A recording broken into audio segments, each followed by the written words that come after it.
감사합니다. 성도 여러분 반갑습니다. 오늘 주일에 성도님들을 보니까 힘이 나고 아주 기쁩니다. 여러분 기도로 이번 여행 잘 다녀와서 감사드리고요.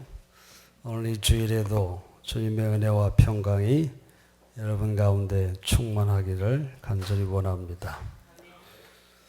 오늘은 특별히 전 세계 개신교회가 지키고 있는 종교개혁주의를 맞았습니다. 중세시대의 천주교회가 타락의 극치를 나타낼 때 우리 하나님께서는 마틴 루터를 일으켜 세워서 오직 은혜, 오직 성경, 오직 믿음을 외치며 개혁을 이루게 하셨죠. 세계에서 제일 큰 성당이라고 알려진 로마 바티칸에 세워진 성 베드로 성당. 루터가 수도사의 길을 가며 신부의 길을 가고 있을 때 지어지기 시작했습니다. 성당 건축의 재원을 마련하기 위해서 바티칸은 면죄부라고 하는 것을 성도들에게 팔았습니다. 그것을 사면은 죄사함을 받고 천국에 들어갈 수 있다는 아주 새빨간 거짓말을 했던 것입니다.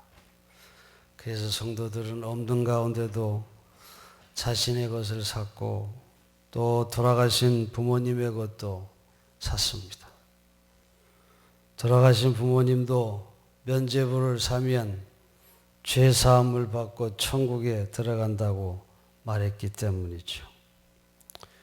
루터는 수도사로서 고행 수업에도 열정을 다했던 사람이었고 그래서 높은 성당의 계단을 무릎으로 기어 올라가기도 했었습니다.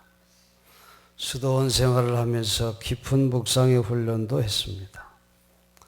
루터는 성경 연구에도 열정을 가졌던 그런 사람이었습니다. 루터는 자기 고행으로는 구원을 얻을 수 없고 더욱이 면죄부를 산다고 구원을 얻을 수 있는 것이 아니라고 하는 것을 말하기 시작했어요.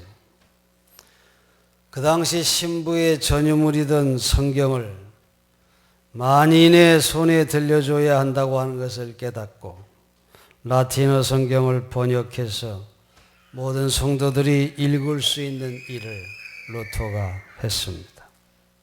이 구원의 진리인 성경 말씀을 모든 사람이 읽어서 구원은 오직 은혜로, 오직 믿음으로만 얻을 수 있다고 하는 하나님의 말씀을 전했던 것입니다. 바티칸은 신부인 루터가 교권에 도전해서 교회를 혼란케 한다며 그에게 사형 판결을 내리고 잡으려고 했습니다. 루터는 목숨을 걸고 교회개혁의 기치를 들었던 것이죠. 이번에도 유럽을 여행하면서 유럽을 여행하면 중세의 역사를 지니고 있는 수도원과 성당들을 돌아보게 되죠. 성당들이 100년 걸려 어떤 거는 200년 가까이 걸려서 지어낸 그런 어마어마한 성당들을 그걸 보면 그 내부와 외부의 웅장함과 화려함에 입이 다물어지지 않을 정도로 그런 성당들입니다. 또 그 성당 안에 교회의 성물을 보관하고 있는 곳에 들어가 보면 세상의 금은 보화가 다 집결하고 있는 듯이 그 화려함은 마치 천국의 보석을 비웃고 있는 듯한 그런 성물들로 가득 차 있습니다. 중세시대의 성당 건축은 물질 우상의 극치를 보여주는 만몬주의의 타락상을 보여주고 있는 것입니다.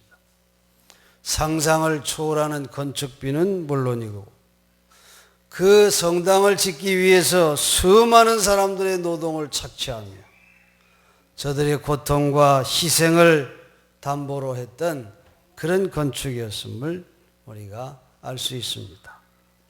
1517년 루터가 종교개혁의 기치를 들을 수밖에 없는 그런 교회의 타락상을 여실히 보여주는 모습이 아닐 수가 없는 것이죠. 여러분, 그런 성전에 과연 주님이 계실까요? 이렇게 물어보지 않을 수 없습니다. 루터가 이룬 종교개혁은 그 후로도 온전히 개혁되지 않았던 것을 교회 역사는 우리에게 보여줍니다. 여러분, 우리 개신교회가 이 루터의 개혁의 기치를 들고 탄생하지 않았습니까? 루터가 이 종교개혁을 이루었지만은 그 후로도 가톨릭은 만몬의 성당을 계속해서 지어왔습니다. 이번에 제가 간 바르셀로나에 있는 이 성가족 성당, 세계적인 건축가인 가우디가 참여해서 지금 마무리 공사를 하고 있는 이 성가족 성당, 100년 이상을 건축해 왔고 앞으로도 한 20여 년, 10여 년, 그래서 2026년에 완공을 앞두고 그렇게 지어지고 있는 그 성당. 그동안 관광 수입으로 들어온 돈으로도 이미 앞으로 질 건축비를 다 확보했다고 하는 그런 이야기를 들었습니다. 그런 성당을 오늘도 계속 짓고 있습니다. 여러분, 우리가 아는 것처럼 우리 개신교회도 다투어서 화려하고 큰 교회를 지어왔습니다. 우리나라는 3천억 이상의 교회를 지었던 것을 우리가 알고 있습니다. 이제 2017년이면은 종교개혁 500주년을 기념하는 해를 맞이할 것입니다.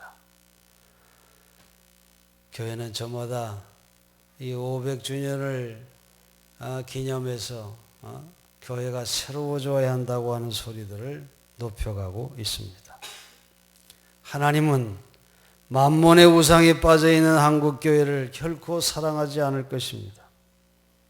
진정한 교회 개혁을 절실하게 원하고 계실 거예요. 화산 폭발로 흔적도 없이 사라진 폼페이의 유적처럼 여러분, 하나님이 한번 흔드시면 이 세상의 화려한 성당과 교회들 어떻게 되겠습니까? 오늘 이 종교개혁주의를 기념하는 오늘 본문을 통해서 당신의 영적 건강은 어떻습니까? 이런 제목으로 먼저 내 자신의 개혁을 시작하는 시간이 됐으면 하는 그런 마음으로 오늘 말씀을 나누려고 합니다. 여러분, 우리의 믿음을 우리는 어떻게 보호하고 지킬 수 있을까요? 오늘의 첨단 과학기술은 우리의 신체 건강을 단번에 체크해 줍니다. 물론 100%는 아니더라도 거의 완벽할 정도로 생명의 징후들을 손쉽게 알 수 있게 해줍니다. 그래서 정기적인 건강검진은 우리 신체 건강을 보호하는 데 놀라운 역할을 해주고 있지요. 소량의 피를 뽑아주기만 하면 웬만한 건강 상태를 다 분석해 줍니다.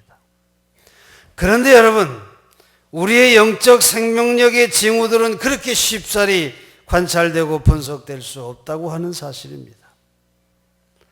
펜신 경기에 입는 옷은 순식간에 찌르는 그 날카로운 끝이 상대에 닿는 순간 전자점수 장치가 작동해가지고 그 불빛이 헬멧 내부와 득점판에 깜빡이죠.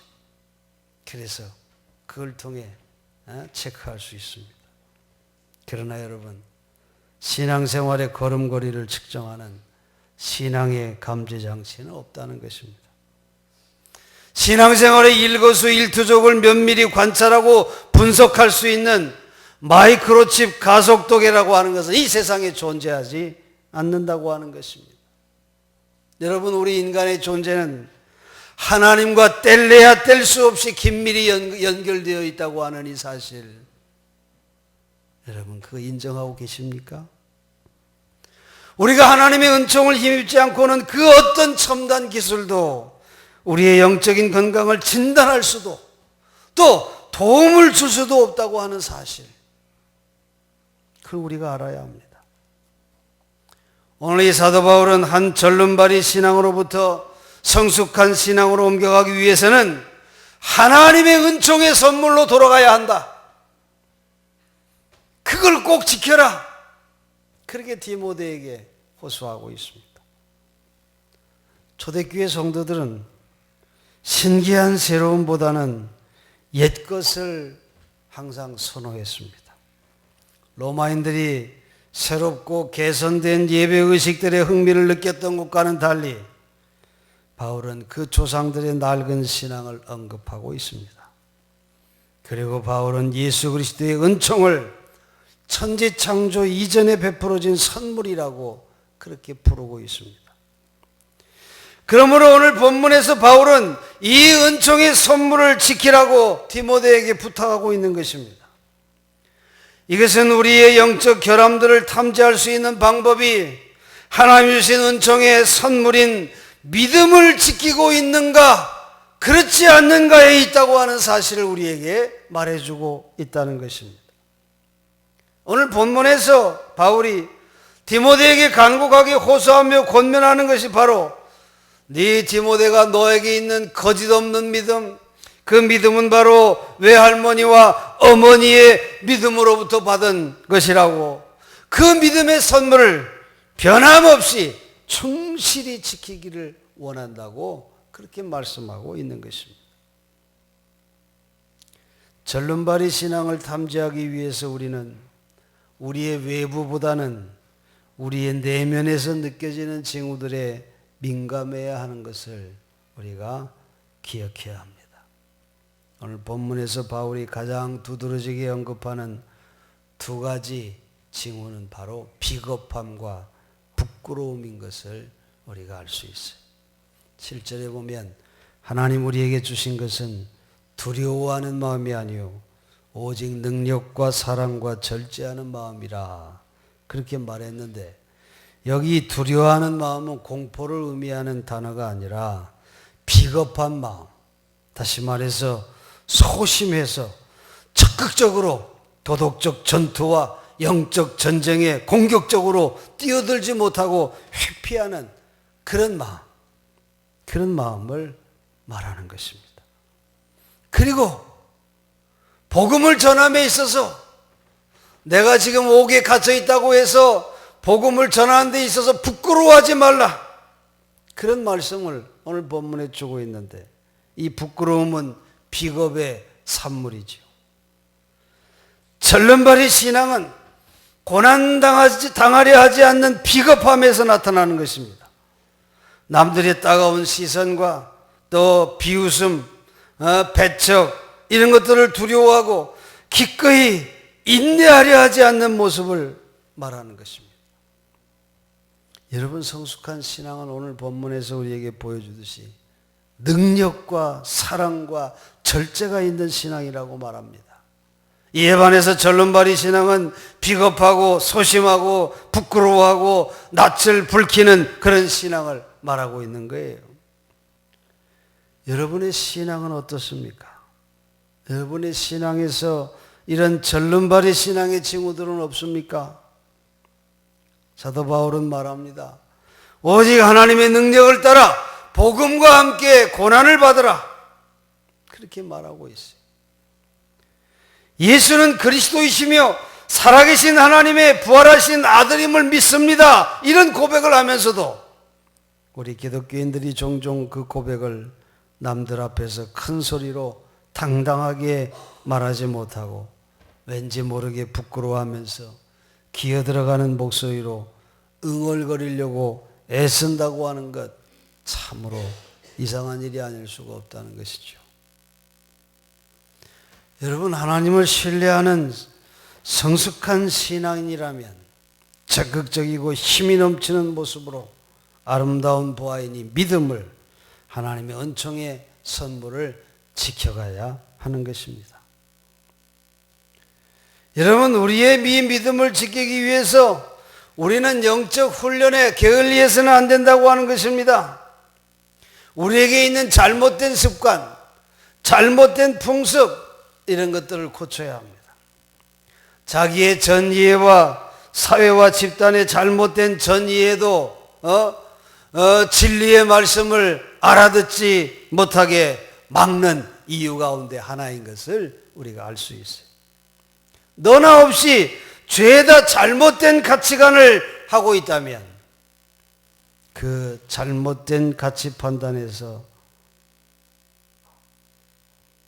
벗어나지 않는 한 진리의 말씀을 알아듣는 귀가 열려질 수 없다는 것이죠. 우리가 객관적인 진리 가운데 신체 건강을 잘 유지하려고 하면 규칙들, 그런 것을 잘 지켜야 한다고 우리는 잘 알고 있습니다. 규칙적인 수면 시간도 필요하고, 규칙적인 식사, 또 규칙적인 신체 운동, 또 오락과 일과 쉼의 조화의 그런 규칙적인 시간 관리, 이런 것들이 우리의 신체적인 건강을 유지하는 비결임을 우리가 잘 알고 있어요. 그러나 자신의 습관들에 있어서 이런 비규칙적인 사람은 조만간에 불행을 당하게 된다고 하는 것을 우리는 너무도 잘 알고 있습니다. 나의 비규칙적인 생활이 우리의 신체적인 건강을 망가뜨릴 수밖에 없다고 하는 것 우리는 너무도 잘 압니다. 여러분, 우리 영적인 건강에 성공하기를 우리가 원한다면 이 진리에 귀를 기울일 줄 알아야 돼요. 더욱이 사업이나 전문 기술들, 또 예술을 하는 사람들에게 있어서의 성공은 그들이 얼마나 규칙적으로 자기의 일에 훈련하고 충실히 시간을 보냈는지 거기에 달려있다고 하는 것을 우리가 알 수 있어요. 예를 들어 한 사업가가 모든 영업일에 자신의 사무실에 반드시 출근해야 되는 것. 기분 내킬 때는 출근하고 기분 내키지 않으면 출근하지 않는 그런 사업가가 성공할 수 있겠습니까? 여러분, 우리가 아는 것처럼 피아노도 성공을 하려면 그 어린 자녀들이 베토벤의 소나타 한 곡을 연주하는 기쁨을 알기까지 끊임없이 반복해서 규칙적으로 오랜 시간 자신의 피곤한 5손가락으로 피눈물 나는 연습을 할 때 피아노의 전공자가 될 수 있다고 하는 거 우리가 알고 있지 않습니까? 운동선수도 마찬가지죠. 정말 주의 깊게 조절된 그런 훈련과 또 휴식과 엄격한 식사와 정말 힘든 그런 훈련의 과정을 통과할 때 훌륭한 선수가 될 수 있는 거 아닙니까? 이렇게 건강과 능력과 성공을 추구하는 이는 규칙성과 자기훈련에 이런저런 형태로의 인간 생활의 모든 부분을 다스릴 줄 알 때 성공자가 될 수 있는 것입니다. 여러분, 우리의 영적인 훈련에 우리는 어떻게 하고 있습니까? 주일에 한 번 예배 드리는 것으로 여러분의 영적 훈련을 다 하고 있다고 생각하고 계십니까? 날마다 깨어 기도하며 하나님의 말씀을 묵상하는 일. 여러분, 이 일은 쉬어서는 안 되는 일입니다. 경건의 훈련처럼 우리에게 유익한 것은 없다고 성경은 그렇게 말해주고 있어요. 시몬이라고 하는 유대인 상인한테 그에게 있어서 돈이 삶의 유일한 목표였습니다. 그는 돈이 생길 때마다 저금을 했고 의식주에 드는 비용을 놀라운 인내와 절제로 줄여갔습니다. 모든 것이 그에게는 지나치게 호사로워 보였고 필수품조차도 과한 것처럼 느껴질 정도여서 그는 근검절약하면서 궁핍한 생활을 했습니다. 그렇게 절약한 지 30년쯤 지난 뒤에 시몬은 예상했던 대로 부자가 되었습니다. 그러자 갑자기 그의 생활 방식을 바꾸었어요. 여태까지 해왔던 일을 모두 집어치우고 이발사와 손톱관리사를 찾아갔고 파리의 최고급 양복점에서 값비싼 옷을 사입고는 세계에서 가장 아름다운 해변으로 향했습니다. 첫날 니스에서 멋진 신발에 몸에 딱 달라붙는 바지와 또 스코틀랜드산 최고급 모직으로 만든 윗도리를 딱 걸쳐 입고 넥타이와 지팡이, 모자를 쓰고는 역시 최고급 호텔에서 나와 영국식 산책로에 접어들었을 적에 그는 달려오는 마차에 아주 심하게 치이고 말았습니다. 그 충격은 살인적이었어요. 아이시몬은 온몸이 뒤틀린 채 간신히 숨을 쉬며 길 위에 뻗어 있었고 구경꾼들은 죽어가는 그의 주변에 몰려들었습니다. 고통의 흔적이 역력한 시몬은 유난히 쓰라린 눈물로 가득 찬 눈을 들어 마지막으로 하늘을 쳐다보며 이렇게 외쳤습니다. 왜 당신은 오늘 저를 죽이시려 하십니까? 그때 구경꾼들이 놀라는 가운데 구름이 갈라지더니 신의 음성이 들려왔습니다. 솔직히 말해서 시몬아, 내가 널 알아보지 못했구나. 내가 널 알아보지 못했구나. 여러분, 영적인 훈련을 통해 하나님의 음성에 민감한 생활이 얼마나 복이 있는 것인가. 우리는 하나님의 음성에 귀를 막고 제 방식대로, 제 마음대로 하나님이 원치 않는 삶의 길로 달려가는 그런 자는 하나님이 알아보지 못한다고 하는, 그것을 우리가 이 예화에서 알 수 있지 않습니까? 한 사람이 이집트인 마케르를 만나서 충고를 자기에게 해주기를 간청을 했어요. 그랬더니 이 마케르가 묘지에 가서 죽은 자들에게 욕설을 퍼부으라고 그렇게 말했어요. 그래서 이 친구가 묘지에 가서 죽은 자들에게 오랫동안 욕설을 퍼붓고 무덤 위에다가 막 돌을 던지면서 그렇게 하고서는 마케르에게 돌아와서 자기의 한 일을 이야기했어요. 그랬더니 마케르가 그래, 죽은 자들이 네게 뭐라고 하더냐 이렇게 물었습니다. 뭐라고 했겠어요? 아무 말도 없었다고 말. 그랬더니 마케르가 그럼 이번에는 묘지로 돌아가서 그들을 칭찬해 주라. 그 묘지로 다시 가서 죽은 자들을 막 칭찬했습니다. 그는 죽은 자들을 마치 공명정대하고 현명하며 자비로운 이들처럼 막 칭찬을 했고 그들의 아름다움과 영광을 찬양했습니다. 그리고 다시 마케르에게 되돌아와서 마케르가 물었습니다. 그래, 그들이 내게 뭐라고 하더냐? 아무 말도. 그때 이 마케르가 그 친구한테 말했습니다. 그것이 내가 너에게 해주고 싶은 충고다. 너는 경멸과 찬양 사이에서 마치 죽은 사람처럼 되거라. 그렇게 말했다는 게. 그렇습니다, 여러분. 우리가 영적인 훈련을 할 때 우리의 마음에 평강이 넘치게 되고 자족하는 마음이 생기고 감사의 마음이 넘치게 되는 것입니다. 생명의 빛이 우리의 마음속에 가득 채워지게 된다고 하는 것을 우리가 기억해야 합니다. 사랑하는 성도 여러분, 오늘 이 종교개혁주일, 여러분 우리 성도들의 각 한 사람 한 사람이 영적으로 건강할 때 한국 교회가 달라지고 이 개신교회가 달라지고 세상이 달라지게 될 줄로 믿습니다. 우리 한 사람 한 사람의 영적인 건강, 여러분 어떠한지를 이 시간 돌아보는 시간이 됐으면 좋겠습니다. 참 제가 오니까 금요일 날 왔습니다. 금요일 날 와서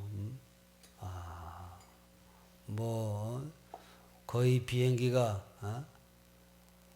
햇빛을 향해서 오더라고요. 그래서 잠을 한잠도 자지 못하고 오자마자 떨어져 좀 잤어요. 금요기도에 들어와 참석을 같이 예배 드렸는데 우리 관리부가 주관하는 그런 금요기도에 우리 송정원 성도님이 대표 기도를 해서 내가 놀랐습니다.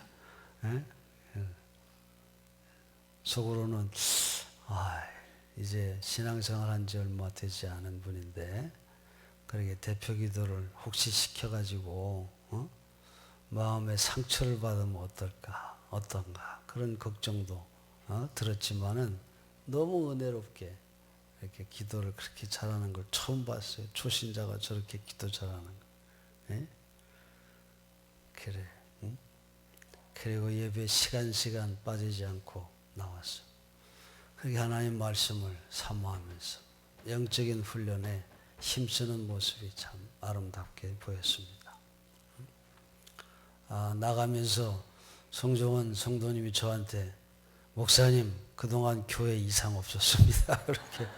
그렇게 스택 얼마나 든든했는지 몰라요. 그래요. 여러분 우리의 영적 생활 그런 아름다운 모습과 또 간절함과 그런 뜨거운 열정을 가지고 영적 훈련에 힘쓰는 그런 여러분들이 되시길 바랍니다. 그래서 건강한 신앙인들이 돼서 여러분이 한국교회가 빛을 다시 찾아야 합니다. 이 일에 우리가 부름받고 이 일에 하나님 우리에게 믿음을 선물로 주셨다고 하는 것 꼭 기억하시고 이 선물을 잘 지켜서 믿음의 역사를 이루어가는 여러분 삶이 되시기를 주의 이름으로 간절히 축원합니다. 기도하겠습니다.